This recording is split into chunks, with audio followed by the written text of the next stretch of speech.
జనరల్‌గా మనకి రాహు కారకత్వాస్ ఏంటి అంటే, రాహు ఆహ్, వాయుతత్వం గల గ్రహం అన్నమాట. యాక్చువల్‌గా మనకిది ఆకాశంలో మనకి 9 గ్రహాలు అంటే ఆహ్, రవి నుంచి శని వరకు 7 గ్రహాలు అండ్ మిగతా యురేనస్, నెప్ట్యూన్ అండ్ ప్లూటో. ఈ గ్రహాలతో మనము కంపేర్ చేసుకుంటే ఇవి కంటికి కనిపించే గ్రహాలు. కాకపోతే మనకి రాహు అండ్ కేతు కలిపి మనకి ఛాయాగ్రహాలన్నమాట. అంటే మనకి నార్మల్‌గా ఆకాశంలో కనపడవు. సో, కనపడకపోయినా కూడా లేనిది ఉన్నట్టుగా చూయించడమే రాహు, కేతు గ్రహాల యొక్క విశిష్టత అన్నమాట. అండ్ ఇవి ఈ 2 గ్రహాలు మనం స్పెసిఫిక్‌గా ఈ వీడియోలో రాహు గురించే తెలుసుకునే ప్రయత్నం చేద్దాము. రాహు గ్రహం ఏంటి అంటే లేనిది ఉన్నట్టుగా క్రియేట్ చేయడము, భ్రమలో పెట్టడము, భయాలు కల్పించడము ఇలాంటివన్నీ కూడా రాహు కారకత్వాల కిందకి వస్తాయి. అలాగే మనకిప్పుడు ప్రెజెంట్‌గా చూసుకున్నట్లయితే మోడర్న్ టెక్నాలజీలో మనకి ఆర్టిఫిషియల్ ఇంటెలిజెన్స్ అనేది చాలా బూమ్ అవుతుంది కదా! ఈ వర్చువల్ రియాలిటీ మనకి ఆర్టిఫిషియల్ ఇంటెలిజెన్స్, టెక్నాలజీ ఎంత మనము పై స్థాయిలోకి వెళ్తున్న కొద్దికి చూసుకుంటే మనకి రాహు అంత ఎక్స్‌పాండ్ అవుతూ ఉంటుందన్నమాట. అండ్ రాహు ఏ భావాలలో, ఏ రాశులలో ఉంటే ఛాయాగ్రహం కాబట్టి తనకంటూ ఒక స్పెసిఫిక్ ఆకారం అలాంటివి ఉండవు కాబట్టి ఏ రాశిలో ఉన్నా, ఏ భావాలలో ఉన్నా వాటి యొక్క నేచర్‌ని తీసేసుకుంటూ ఉంటుందన్నమాట. ఫర్ ఎగ్జాంపుల్ ఒక గురుగ్రహంతో కలిసి ఉందనుకోండి. గురుగ్రహంతో కలిసి ఉన్నప్పుడు గురు కారకత్వాలేంటి? గురు లక్షణాలేంటి? దాన్ని బట్టి రాహు కూడా తనని తాను మార్చేసుకుంటూ ఉంటుందన్నమాట. సో, ఏ గ్రహంతో కలిసి ఉంటే ఆ గ్రహం యొక్క కారకత్వాస్‌ని రాహు తీసేసుకు ఉంటుంది. అండ్ ఇంకొకటేంటంటే రాహుకి జనరల్‌గా ఫుల్ బాడీ ఉండదనమాట. పొట్ట భాగం వరకే ఉంటుంది. అండ్ కేతువుకొచ్చేసరికి ఏంటంటే పొట్ట నుంచి కింది భాగం వరకంతా కూడా గ్రహం కిందికొస్తుంది. జనరల్‌గా మనకి క్లాసిక్స్ ప్రకారం చూసుకున్నట్లయితే గనక సర్పగ్రహాల కిందికి కూడా మనకి రాహు, కేతుని విభజించడం జరిగిందనమాట. ఇప్పుడు అన్ని గ్రహాలు క్లాక్ వైస్ డైరెక్షన్‌లో గనక మూవ్ అవుతాయి. అంటే నార్మల్‌గా సంచారం చేస్తూ ఉంటే గనక రాహు, కేతు గ్రహాలు మాత్రము వక్రగతిలో సంచారం చేస్తూ ఉంటారనమాట. అంటే మనకి గత జన్మలో చేసుకున్న పాపపుణ్య కర్మిక్ బ్యాగేజెస్ ఏవైతే ఉంటాయో అవి మనకి ఈ రాహు, కేతు ప్లేస్‌మెంట్‌ని బట్టి మనం మళ్ళీ ఇంకొక జన్మ ఎత్తడానికి కారణమవుతాయన్నమాట. రాహు అండ్ కేతు 2 గ్రహాలు కూడా. అందుకనే మనకి జన్మ జాతకం గనక మనము దగ్గర నుంచి పరిశీలించినట్లయితే గనక కొన్ని సాఫ్ట్‌వేర్స్ ప్రకారము అక్కడ ఒక చిన్న ఆర్ అనే లెటర్ రాసి ఉంటుంది. లేదా కొన్ని సాఫ్ట్‌వేర్స్‌లో ఏంటంటే బ్రాకెట్స్‌లో వేసి పెడతారనమాట. సో, దీనికి అర్థం ఏంటి అంటే వక్రీగతిలో మూవ్‌మెంట్ ఉంటుంది. రెట్రోగ్రేడ్ మోషన్‌లో మూవ్‌మెంట్ ఉంటుంది. ఈ రాహు, కేతు గ్రహాలకి అని చెప్పేసి చెప్తూ ఉంటారు. సో, అలా గాకుండా రాహు జనరల్‌గా ఏం చేస్తుందంటే ఎక్కడ ఉంటే అక్కడ తనని తాను మార్చుకుంటుందని చెప్పాను కదా! యాంప్లిఫై చేసే లక్షణాలుంటాయన్నమాట. అంటే ఎక్కువ ఎక్స్‌పాన్షన్ చేస్తూ, యాంప్లిఫై చేస్తూ కనిపిస్తూ ఉంటుంది. మనకి రాహు వచ్చేసి ఇంకొకటేంటంటే అడిక్షన్స్. అడిక్షన్ అది జనరల్‌గా వ్యసనాలు అని చెప్పేసి అంటూ ఉంటాం గదా! ఒక వ్యక్తికి వ్యసనాలు స్మోకింగ్ అవ్వచ్చు, లేకపోతే మందు తాగడం అలవాటు ఉన్న వాళ్ళుండొచ్చు. లేకపోతే ఎక్కువ మూవీస్ చూడడానికి ఇష్టపడుతున్న వాళ్ళు ఉండొచ్చు. బయట తిరగడానికి ఎక్కువ అంటే ఒక రకమైన వ్యసనం అనేది ఉంటుంది కదా! అదంతా కూడా రాహు కిందికొస్తుంది. డ్రగ్స్ తీసుకునే వాళ్ళు కూడా రాహు కన్సిడరేషన్‌లోకే వస్తుంది. అంటే మనకి సొసైటీలో నార్మల్‌గా ఏవైతే మనము యాక్సెప్ట్ చేయని సిట్యుయేషన్స్ ఉంటాయో, యాక్సెప్ట్ చేయని థింగ్స్ ఉంటాయో, అవన్నీ కూడా రాహు, కేతు ప్రభావంలోకే వస్తాయన్నమాట. ఇంకొకటేంటంటే స్కాండల్స్. కొన్నిసార్లు మనము మనీ లాండరింగ్ స్కాండల్స్ జరగడం చూస్తూ ఉంటాము. లేకపోతే అనుమానాస్పదమైన స్థితిలో ఉన్న వాళ్ళని చూస్తూ ఉంటాం కదా! ఇవన్నిటికి కూడా రాహు కారణమవుతారు. ఎక్కడో ఒక చోట వీళ్ళకి కొన్ని గ్రహాలు రాహు నక్షత్రంలో ఉండడం కానీ, రాహు యొక్క వీక్షణ పడడం కానీ, లేకపోతే రాహు చేత వేరే గ్రహాలు కలిసి ఉండడం కానీ, ఇలాంటివి కనిపిస్తూ ఉంటూ ఉంటాయి.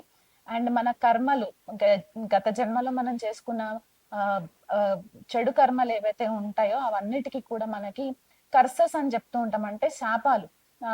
అవి పితృశాపాల కిందకొస్తున్నాయా? మాతృశాపాల కిందకొస్తున్నాయా? స్త్రీ శాపం కిందకొస్తుందా? ఇవన్నీ కూడా రాహు, కేతు యాక్సెస్‌లో గనక వేరే గ్రహాలు ఉన్నప్పుడు ఈ కర్సెస్ అనేవి రావడానికి ఛాన్సెస్ ఎక్కువ కనిపిస్తూ ఉంటాయి. అండ్ ఇంకొకటి ఏంటి అంటే జనరల్‌గా రాహు వృషభ రాశిలో ఉచ్చనొందినట్టు కొన్ని క్లాసిక్స్ చెప్తూ ఉంటారు. కొన్ని క్లాసిక్స్ ఏంటి అంటే మిథున రాశిలో కూడా ఉచ్చనొందుతారు అని చెప్పేసి చెప్తూ ఉంటారు. అంటే ఎక్స్‌ట్రీమ్ పవర్ అనేది ఎక్కువ రాహుకి ఆ పలానా రాశులలో ఉండడానికి ఛాన్సెస్ ఉంటాయి. అండ్ నీచనొందేది మాత్రము వృశ్చిక రాశి అని కొన్ని రాసుల వాళ్ళు కొన్ని క్లాసిక్స్ చెప్తూ ఉంటాయి. అండ్ ఇంకొకటి ఏంటంటే ధనుస్సు రాశి అని చెప్పేసి కొన్ని రాసులు చెప్తూ ఉంటాయి. కొన్ని క్లాసిక్స్ చెప్తూ ఉంటాయన్నమాట. సో దీన్ని బట్టి అంటే జనరల్‌గా భూతత్వ రాశులు ఏవైతే ఉంటాయో వృషభ రాశి, మనకి కన్యా రాశి, మకర రాశి ఇలాంటి రాశులలో రాహు చాలా మంచి రిజల్ట్స్ ఇవ్వడానికి ఛాన్సెస్ ఎక్కువ ఉంటాయి. ఎందుకంటే రాహుకి ఆబ్సెషన్ ఉంటుంది. ఏదైనా సాధించాలంటే భౌతిక ప్రపంచం పైన ఆసక్తి ఎక్కువ ఉంటుంది. మెటీరియలిస్టిక్ లైఫ్ లీడ్ చేయడానికి ఇంట్రెస్ట్ ఎక్కువ ఉంటూ ఉంటాయి కాబట్టి ఈ పర్టిక్యులర్ రాశులు ఏవైతే చెప్పానో భూతత్వ రాశులు దాంట్లో మంచి రిజల్ట్స్ ఇవ్వడానికి కనిపిస్తుంటుంది. మెడికల్‌కి వచ్చేసరికి ఏంటంటే, మనము ఏదైతే మెడిసిన్స్ తీసుకుంటూ ఉంటాం అంటే సిరప్స్ తీసుకుంటాం, టానిక్స్ తీసుకుంటాం కదా! బ్రౌన్ కలర్ బాటిల్స్‌లో ఉంటాయి. అవన్నీ కూడా రాహు కిందకే వస్తాయి. ఫార్మాస్యూటికల్ బిజినెస్ అంతా కూడా రాహు కిందకే వస్తాయి. కెమికల్ ఇండస్ట్రీ, కెమికల్ ఇంజినీర్స్ లేకపోతే మనకి ఏరోస్పేస్ ఇంజినీర్స్, ఏరోనాటికల్ ఇంజినీర్స్, స్పేస్‌కి రిలేటెడ్ అంటే మనకి నాసా ఫర్ ఎగ్జాంపుల్ లేకపోతే ఇస్రో ఇలా వర్క్ చేసే ఇలాంటి ఆర్గనైజేషన్స్ లో వర్క్ చేసే వాళ్ళందరికీ కూడా రాహు ఒక ఎనర్జీ చాలా ప్రామినెంట్ గా ఉండడానికి కూడా మనకి కనిపించే ఛాన్సెస్ ఉంటాయి. సో ఇది బేసిక్ కారకత్వాస్ అన్నమాట. రాహు మేషరాశిలో ఉన్నా లేకపోతే రాహు లగ్నంలో ఉన్నా ఎలాంటి రిజల్ట్స్ ఇస్తాయి, వృషభ రాశిలో ఉంటే ద్వితీయ రాశిలో ఉంటే ఎలాంటి రిజల్ట్స్ ఇస్తాయో నేను మీకు వివరిస్తాను. రాహు కనుక వృశ్చిక రాశిలో జన్మ జాతకంలో ఉంటే గనక జనరల్ గా వృశ్చిక రాశి మనకేంటి అంటే సైన్ మనకి ట్రాన్స్ఫర్మేషన్ సైన్ అని చెప్తూ ఉంటాం. అంటే ఆకస్మికంగా మన లైఫ్ లో కొన్ని సంఘటనలు జరిగిన తర్వాత ఈ సంఘటనకి ముందు ఈ సంఘటనకి తర్వాత అన్నట్టు మనము మారుతూ ఉంటాం కదా. సో ఇక్కడ ఈ వృశ్చిక రాశి నేచర్ కొద్దిగా మనకి బయటపడడానికి ఛాన్సెస్ ఉంటాయన్నమాట. అలాంటి ట్రాన్స్ఫర్మేటివ్ లైఫ్ మనకి చేంజెస్ ఉంటాయి. అండ్ మనకి వృశ్చిక రాశి స్పెసిఫిక్ గా ఏంటంటే చాలా భూమిలో దాగి ఉన్న రహస్యాలని బయట పెట్టడము, చాలా రహస్యంగా ఉండే ఒక రాశి అన్నమాట. స్కానింగ్ ఎక్కువ చేయడము, ఎదుటి వాళ్ళని అంత ఈజీగా నమ్మకపోవడము, ఇలాంటి క్వాలిటీస్ వృశ్చిక రాశికి ఉంటుంది. అంటే చాలా సీక్రెటివ్ గా ఉంచుకోవడము, చాలా ఓపెన్ అప్ అవ్వకుండా ఉండడము.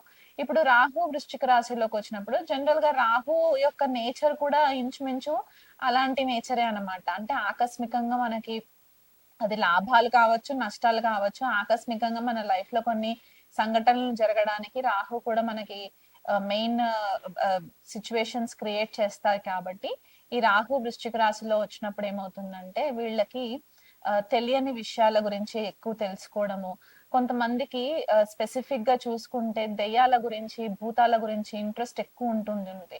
అంటే హారర్ మూవీస్ చూడడానికి ఇలా హారర్ ప్లేసెస్ కి అంటే హాంటెడ్ ప్లేసెస్ ఉంటాయి కొన్ని. అంటే నిషేధించబడిన కొన్ని ప్లేసెస్ ఉంటాయి. అలాంటి ప్లేసెస్ కి వెళ్ళడానికి ఇష్టపడడము, అతిగా ధైర్య సాహసాలు ప్రదర్శించడము, రాత్రి మిడ్‌నైట్ తర్వాత ఎక్కువగా యాక్టివ్ గా ఉండడము, కొంతమంది క్షుద్ర పూజలు అవి ఇవి చేస్తూ ఉంటారు.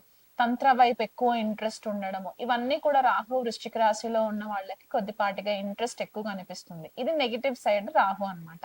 పాజిటివ్ సైడ్ రాహు ఏం చేస్తాడు వృశ్చిక రాశిలో అంటే ఒక హీలర్ లాగా, లేదా ఒక మంచి మెడికల్ కి సంబంధించి డాక్టర్స్ కి కావాల్సిన క్వాలిటీస్ అన్ని కూడా ఇక్కడ ఇవ్వడము, కొంతమంది ఫార్మాస్యూటికల్ ల్యాబ్స్ లో పనిచేయడము, రీసెర్చ్ ల్యాబ్స్ లో పనిచేయడము, సైకియాట్రీ చదవడము, సైకాలజిస్ట్ అవ్వడము, క్లినికల్ సైకాలజిస్ట్ లో అది చైల్డ్ సైకాలజీయా, అడల్ట్ సైకాలజీయా, ఇవన్నీ జరగడానికి రాహు వృశ్చిక రాశిలో ఉండడం. అదే మనకి టెక్నికల్ ఫీల్డ్ లోకి వచ్చేసరికి ఏంటి అంటే సైబర్ క్రైమ్స్ ఎక్కువ జరిగేటప్పుడు సైబర్ క్రైమ్ ఆఫీసర్స్ ఉంటూ ఉంటారు పోలీస్ డిపార్ట్మెంట్ లో, వాళ్ళకి రాహు వృశ్చిక రాశిలో ఉండే అవకాశాలు ఎక్కువ ఉంటూ ఉంటాయి. లేకపోతే సైబర్ సెక్యూరిటీ ఇంజనీర్స్ ఉంటూ ఉంటారు. అంటే ఒక వ్యవస్థకి కావాల్సిన సైబర్ కి రిలేటెడ్ సెక్యూరిటీ ప్రొవైడ్ చేసే ఇంజనీర్స్ ఎవరైతే ఉంటారో వాళ్ళకి రాహు వృశ్చిక రాశిలో ఉండడానికి ఛాన్సెస్ ఉంటాయి. ఎథికల్ హ్యాకర్స్ అంటే మంచి పేరు పొందిన ఎథికల్ హ్యాకర్స్ ఉండడము, మనకి ఈ మధ్య కాలంలో టెక్నాలజీ స్కామ్స్ ఎక్కువ జరుగుతూ ఉంటాయి. జస్ట్ ఒక ఫోన్ కాల్స్, వీళ్ళు ఎక్కడో కూర్చొని ఉంటారు. వీళ్ళు ఏం చేస్తున్నారు అనే ఆలోచన కూడా చాలా మందికి రాదు. డౌట్ పడడానికి కూడా వీళ్ళు అంత ఛాన్స్ ఇవ్వరు. అంటే కొన్ని సీక్రెటివ్ ప్లేసెస్ లో ఉండి అండర్ గ్రౌండ్ ఆపరేషన్స్ ఏవైతే చేస్తుంటారో మాఫియా, టెర్రరిస్ట్, ఇలాంటి ప్రొఫెషన్స్, ఇలాంటి మిలిటెంట్స్ కి సంబంధించి ఇలాంటి దాంట్లో ఉన్న వాళ్ళకి రాహు వృశ్చిక రాశిలో ఉండే పాసిబిలిటీస్ ఎక్కువ ఉంటాయి అన్నమాట. అండ్ డ్రగ్ అడిక్ట్స్ ఉండడము, డ్రగ్ సప్లై చేసేవాళ్ళు, క్రైమ్ ఎక్కువ చేసేవాళ్ళు, ఇలా నెగటివ్ సైడ్. పాజిటివ్ సైడ్ కి వచ్చేసరికి మళ్ళీ అదే వృశ్చిక రాశిలో ఉన్న వాళ్ళు ప్రొటెక్ట్ చేయడానికి అన్నమాట. సో ఇవన్నీ కూడా మనకి కనిపించే ఛాన్సెస్ ఉంటాయి. ఇది one of the best placements అన్నమాట. దేనికి బెస్ట్ ప్లేస్మెంట్ అంటే రాహు వృశ్చిక రాశిలో ఉన్న వాళ్ళకి కుండలిని జాగృతం చేసుకోవడానికి, ఒక మంచి ఆపర్చునిటీ క్రియేట్ అవ్వడానికి, అంటే ఎంతటి సాధన చేయడానికైనా సరే రాహు వృశ్చిక రాశిలో ఉన్నప్పుడు, కేతు వృశ్చిక రాశిలో ఉన్నప్పుడు మనకి ఆ కాంబినేషన్ చాలా హెల్ప్ అవుతుంది అనమాట. దశ అంతర్దశలు స్పెసిఫిక్ గా రాహు అండ్ రాహు మహాదశ కానివ్వండి, అంతర్దశ కానివ్వండి వచ్చినప్పుడు ఈ తంత్ర వైపు వెళ్ళడానికి, ఏదన్నా మ్యాజిక్ కి రిలేటెడ్ సాసరరీ యాక్టివిటీస్ నేర్చుకోవడానికి, అంటే మనకి అంటే నెగటివ్ సైడ్ వెళ్ళే వాళ్ళు కొద్దిగా చెడు ప్రయోగాలు చేయడానికి కూడా నేర్చుకునే విద్యలు ఉంటాయి తంత్ర విద్యలో. పాజిటివ్ సైడ్ గా ఉండి అమ్మవారి ఆరాధన ఎక్కువ చేస్తూ ఉండడము. స్పెసిఫిక్ గా ఏంటంటే రాహు వృశ్చిక రాశిలో ఉన్న వాళ్ళు కాళీ సాధన చేయడము, భైరవ సాధన చేయడము, లేకపోతే చిన్నమస్త అమ్మవారి సాధన చేయడము, ఇలాంటివి మనకి కనిపించే ఛాన్సెస్ ఉంటాయి అన్నమాట. సో ఎవరికైనా సరే జన్మ జాతకంలో రాహు వృశ్చిక రాశిలో ఉండి వాటి యొక్క దశ అంతర్దశలు వచ్చినప్పుడు వీలైనంత మట్టుకు మీరు అమ్మవారి సాధన చేసుకున్నట్లయితే గనక మీకు మంచి రిజల్ట్స్ వస్తాయి. మీరు భైరవ సాధన చేసినా కూడా, మీకు మంచి కాలభైరవ సాధన చేసినప్పుడు ఏమవుతుందంటే మీకు ఈ ఏదైతే నెగిటివ్ సైడ్ వెళ్ళాలి అనే ఆలోచన తెలియకుండా ఒకవేళ క్రియేట్ అయ్యి జన్మ జాతకంలో కొద్దిపాటిగా నెగిటివిటీ ఉంటే గనక ఈ దేవి దేవత యొక్క ఆరాధన వల్ల ఏమవుతుందంటే మీరు ఆ బౌండరీ దాటి వెళ్లకుండా మీకు ఒక కవచం లాగా ఏర్పడడానికి ఛాన్సెస్ ఎక్కువ ఉంటాయి. సో స్పెసిఫిక్ గా రాహు వృశ్చిక రాశిలో ఉన్న వాళ్ళకి ఖచ్చితంగా మీరు కాలభైరవ అష్టకం గనక మీరు ప్రతిరోజు చేసుకున్నట్లయితే గనక మీకు మంచి రిజల్ట్స్ వస్తాయి. మీరు అనుకున్న స్థాయిలోకి వెళ్ళడానికి కూడా మీకు ఫేవరబుల్ గా ఉంటుంది.